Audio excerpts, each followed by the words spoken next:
తాకట్లో ఉన్న బంగారాన్ని విడిపించి ఆ రోజున మార్కెట్ ధర కట్టి మిగిలిన డబ్బును మీకు అందిస్తుంది కొమ్మూరి గోల్డ్. సూపర్ బ్రదర్స్ అప్పుడు కుదరలేదు. అంటే తర్వాత ఎలమంచల్ సాయిబాబు గారు సార్ ఆయన్ని తెలుసుకోవాలి అసలు. ఆయన ఆఫీసు ఒకటి ఓపెన్ చేసి డైరెక్టర్స్ రూమ్ అని నా రూమ్లో డైరెక్టర్స్ స్పెషల్ అని ఆ రూమ్ పెట్టి ప్రతి ఒక్కటి ఫారెన్ నుంచి తెప్పించిన పెన్ను ప్యాడ్ పేపర్ ఇంకోటి చైర్ అంత బాగా చేశాడు ఎలమంచల్ సాయిబాబు. మీకు 5,000 అడ్వాన్స్ ఇచ్చింది ఆయనేనా? 50,000. 50,000 సారీ 5,000 ఇచ్చింది sunrise movies okay Suresh Kumar అన్న. ఓకే ఓకే ఈయన 50,000 ఇచ్చారు ఆ రోజు.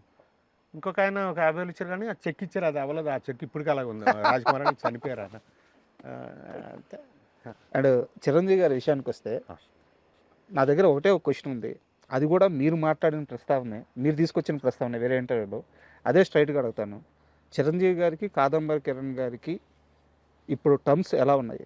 టర్మ్స్ అంటే బాబు ఆయన మన అన్నయ్య అంతే. సరే అన్నయ్య, ఇప్పుడు ఈ రోజు వెళ్ళి మీరు ఆయన కలవగలరా? కలుస్తాను.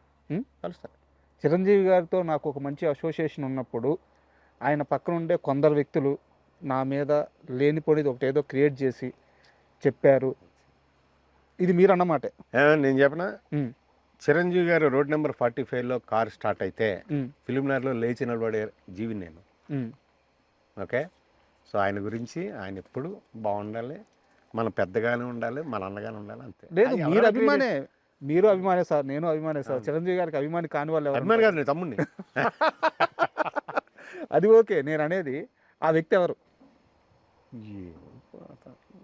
వద్దా? వేస్ట్ ఎందుకు? ఏముంది స్వామి, ఇప్పుడు ఆయనకి అంత టైం కూడా ఎక్కడ ఉంటుంది? కాదంబరి కిరణ్ గురించి బ్యాడ్గా చెప్తే వినే అంత టైం ఆయనకి ఎక్కడ ఉంటుంది? అండ్ కాదంబరి కిరణ్ గారి ఇంటర్వ్యూకి వచ్చి నాగేశ్వరరావు గారి గురించి మాట్లాడుకోకపోతే అది అతిపెద్ద తప్పు. అవును, నేను ఇందాక చెప్పాక ఇది నన్ను నిలబెట్టిన వాడు ఆయన. అదే అదే అదే అసలు ఎందుకు కాదంబరి కిరణ్ని మాత్రమే ఆయన చివరి రోజుల్లో కూడా ఒక కుటుంబం తర్వాత కాదంబరి కిరణ్ అంతే, అంత బలంగా ఎందుకు నమ్మారు మిమ్మల్ని? నాగేశ్వరరావు గారికి ఓపెన్ మైండ్తో ఉండటం బాగా ఇష్టం. చాలా మందికి ఇష్టం ఉంటుంది అది. నేను చూసిన వ్యక్తులలో నాగేశ్వరరావు గారికి నేను ఓపెన్ మైండ్, నాకు ఇది కావాలి, ఇది ఎందుకు కావాలి, ఇది అవసరం, ఇస్తారా, ఇలాగే కూర్చున్న వాళ్ళు ఇద్దరు. అంత ఛాన్స్ ఆయన ఇచ్చినప్పుడు నేను మాస్క్లు వేసుకోను, మనసులో ఏదో పెట్టుకును ఒక మాట, నేను ఇలాగ గంటల తరబడి, రోజుల తరబడి, నెలల తరబడి, సంవత్సరాల తరబడి మీ దగ్గర అదే స్థానంలో నేను ఉన్నప్పుడు, ఈ స్థానం నాకు ఆయాచితంగా వచ్చింది కదా అని ఒకసారి నాగార్జున గారికి ఒక వేషం చెప్పరా అని అడిగితే నేను ఏమున్నాను ఇక మీ దగ్గర ఎప్పుడు చేయను.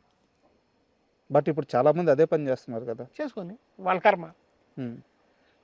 నేను I'm very much satisfied that ఈ రోజుకి అక్కినేని నాగేశ్వరరావు చుట్టుపక్కల ఎక్కడైనా ఆత్మ ఉంటే నన్ను బ్లెస్ చేస్తూనే ఉంటుంది. నా స్వచ్ఛత అది, ఆయన పట్ల నా స్వచ్ఛత అది. నేను ఆయనతోనే కాదు ఎవరితోనే అలాగ ఉన్నా, ఈ చెట్టు చేమలతో కూడా నేను అంతే స్వచ్ఛంగా ఉన్నా. అందుకే నేను ఇప్పటికీ అంత స్వచ్ఛతగా ఉన్నా. అది ప్రతివాడు నేను దొంగలని చెప్తాడా? నేను స్వచ్ఛమనే చెప్తాడు. ఆ స్వచ్ఛమో కాదో మీకు తెలియాలి, సమాజానికి తెలుస్తుంది కదా. మీరు ఇందాక అన్నారు కదా, నా ట్రాక్ రికార్డ్ ఉంటుందిగా సార్. ఒకనొక టైంలో కేఎస్ రామారావు గారికి ఒక డైరెక్టర్కి ఏదో ఒక ఇష్యూ వచ్చినప్పుడు కోఆర్డినేషన్ కమిటీ అని చలనచిత్ర పరిశ్రమలో కేఎల్ నారాయణ గారి చైర్మన్షిప్లో ఉండేది. ప్రతి సంవత్సరం కూడా, ప్రతి టర్మ్లో కూడా నాకు మెంబర్షిప్ ఉంటుంది. అందులో నన్ను కూడా వాళ్ళు పిక్ చేస్తారు సార్. ఎలా అంటే పవన్ కళ్యాణ్ గారు హైదరాబాద్ ఆఫీస్ ఓపెనింగ్కి 19 మందిని మాత్రమే పిలిచాడు. అందులో నేను ఒక గెస్ట్. త్రివిక్రమ గారు పక్క తీసుకెళ్ళి, మీరు ఇక్కడి వరకు రావడానికి కారణం ఏంటో తెలుసా, మీ సర్వీస్ ఓరియంటేషన్ అని కళ్యాణ్ బాబు నమ్మాడు. ఓకే, కళ్యాణ్ బాబు విన్నాడు, అందుకని మీరు ఇక్కడ ఉన్నారని చెప్పారు. అలా మన గురించి ప్రపంచం అబ్జర్వ్ చేస్తూ ఉంటుంది స్వామి. ఆ ప్రపంచంలో మీరుంటారు, పవన్ కళ్యాణ్ గారు ఉంటారు, ఎన్టీఆర్ గారు ఉంటారు. మీరందరికీ మీరు అనుకుంటాం ఎన్టీఆర్ ఎక్కడ దూరంగా ఉంటాడు కాదు, తెలియదేమో అని. మిమ్మల్ని ఈ పంచభూతాలతో పాటు మన పెద్దవాళ్ళు కూడా అందరు గమనిస్తూనే ఉంటారు, చరిత్ర గమనిస్తూనే ఉంటారు. అప్పుడే మీ ట్రాక్ వెళ్తా. సార్ మీరు మనుషుల్ని చూశారు, సమాజాన్ని చూశారు, అన్నీ మీకు తెలుసు. ఆ ధైర్యంతో అడుగుతున్నాను. ఇప్పుడు చాలామంది అంటే ఆయన ఫ్యాన్స్ చాలామంది చెప్తున్న మాట ఏంటంటే, మా అన్న ఖచ్చితంగా పొలిటికల్ ఎంట్రీ ఉంటుంది అని చెప్పి జూనియర్ ఎన్టీఆర్ గురించి ఫ్యాన్స్ అంతా బలంగా నమ్ముతున్నారు. మీకు సంబంధం లేని ప్రశ్న, అయినా మీకున్న అవగాహనతో చెప్పండి. ఆయన ఒకవేళ వస్తే పరిస్థితి ఎలా ఉంటుంది?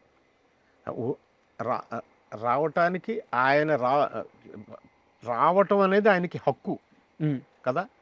ఆయన క్రౌడ్ పుల్లర్ సార్ కదా, కాబట్టి ఆయనకు అవకాశం ఉంది ఉంటే రానియండి ఏమన్నా. ఎన్ని చూడలేదు మనం చరిత్రలు. రామారావు పార్టీ పెట్టినప్పుడు కూడా మేము పనిచేసాం 83కి అట్లా అంతే రావాలా అరే ఏముంది అనుకుంటాం స్పేస్ లేదని. సార్ ఎవరి స్పేస్ వాళ్ళదే. అండ్ నాగేశ్వరరావు గారి విషయానికి వస్తే మనం మాట్లాడుకుంటూ ఇటు వచ్చేసాము. ఆయన చివరి రోజుల్లో చాలామంది ఆర్టిస్టులు వచ్చేవారంట ఆయన చూడడానికి, బట్ వాళ్ళు ఎవరిని కలవరిచ్చేవారు కాదు. అవును. ఎందువల్ల? ఆయనకి ఏంటంటే తనని చూసి ఏడిస్తే తన ఆయుష్ తగ్గిపోద్దని ఫీలింగ్, ఆ భయం అని స్టార్ట్ అవుతుందేమో అని. ఆయన ఇక్కడ ఏదైతే ఉందో ఇక్కడ అదే ఉంటుంది ఆయనకి. అందువల్ల ఏడ్చేవాళ్ళు, అంటే కన్నీరు ఆటోమేటిక్గా చాలామంది ఏడుస్తారు, అనారోగ్యంతో ఉన్నప్పుడు ఏడుస్తారు కదా. ఈయన అనారోగ్యం ఉందని ప్రపంచానికి చెప్పి ప్రెస్ మీట్ పెట్టి చెప్పేసి కదా. నేనే ఏడ్చాను ప్రెస్ మీట్ చూస్తూ. అక్కడ ఆయన ఫోన్ చేశాడు, ఫోన్ చేసి నేను ఇలా అనౌన్స్ చేస్తున్నాను మీరు రండి అన్నాడు. పరిగెట్టుకుని అన్నపూర్ణ స్టూడియోకి వెళ్ళా. ఆ మనం గెట్టపులో ఆయన ఉండి ఆయన ఫ్యామిలీ అంతా అలా నిలబడి ఉన్నారు. అనౌన్స్ చేస్తున్నాడు నేను చచ్చిపోతున్నాను, నాకు క్యాన్సర్ వచ్చిందని. నేను ఏడుస్తాను చుట్టూరు, బట్ ఆయన దగ్గరికి వెళ్ళినప్పుడు అవి ఉండకూడదు. అలా ఏడిస్తే నాకు అధైర్యం వస్తుంది, అధైర్యం వస్తే నేను చచ్చిపోయినట్టే. ఓకే, నాకు చావు దగ్గరికి వస్తుంది. చావు ఎవడైనా చచ్చిపోవాలి కదా, హ్యాపీగా పోదాం. ఇది ఆయన. ఆయనకి ఎప్పుడు ఏమనేవాడంటే, నేను ఏదో నిద్రలో నడుస్తూ హార్ట్ కదా, మనం హీరోలం కదా, ఇలా వెళ్తూ వెళ్ళిపోతాం అనేవాడు. పాపం okay, but he lived a long life and ఆయన జీవితాన్ని జీవించాడు, పూర్తి జీవితం సార్. నాలాంటి జీవుల్ని నిలబెట్టి కూడా. సూపర్. అంచేత అవి అంతే. ఇప్పుడు నేనున్నాను, ఇప్పుడు నా జీవితం ఏదైతే ఉందో దానికి సంబంధించిన వాళ్ళందరికీ కూడా ఆయన ప్రాణం పోసినట్టు కదా. అంతే కదా. ఆ సీరియల్కి ఆ ఛానల్ డబ్బులు ఎగ్గొట్టి ఉండొచ్చు, బట్ నన్ను నిలబెట్టాడు ఆయన. ఆ సమయంలో పక్కన ఉన్నారు. మరి ఇప్పుడు ఒక సీరియల్ మట్టి మనిషి అనే సీరియల్ మేము ప్రొడక్షన్ చేసినప్పుడు ముందు ఒక 1 year నా కెరీర్ లేదు, పోయిన తర్వాత అసలు లేనే లేదు. నా దగ్గర డబ్బు లేదు. అలా నా ఫ్రెండ్స్ రుద్రరాజు రమేష్ అని వాళ్ళ మదర్ ఇచ్చారు డబ్బు. ఇంతే 2-3 దగ్గరికి వెళ్తే ఫైనల్గా అది వర్కౌట్ అయింది. అనసూయ గారు అని ఆవిడ ఇచ్చారు, అనసూయమ్మ. సార్ అలా నిలబడ్డాం. ఆయనకి చెప్పాం మేము. నేను వాడిని తీసుకెళ్ళి రుద్రరాజు రమేష్ని సార్కి చూపించి, సార్ ఇతను ఏం డబ్బులు పెట్టట్లేదు, ఇతను కూడా దెబ్బతిని ఉన్నాడు కాబట్టి ఇతను ఇందులో పెట్టుకుంటున్నాను అని. అశోక్ కుమార్ని, ఇతను డబ్బులు పెడుతున్నాడు సార్, ఇతను నా ఫ్రెండ్, నేను వీడు ఒరే ఫ్రెండ్స్, ఇలా మదర్ ఇస్తున్నారు, ఇతనికి మీకు సంబంధం లేదు, ఇతనికి మీకు సంబంధం లేదు, వీళ్ళిద్దరికీ మీతో అసలు ఎటువంటి సంబంధం లేదు, నాకే సంబంధం, ఏదైనా సరే నేనే.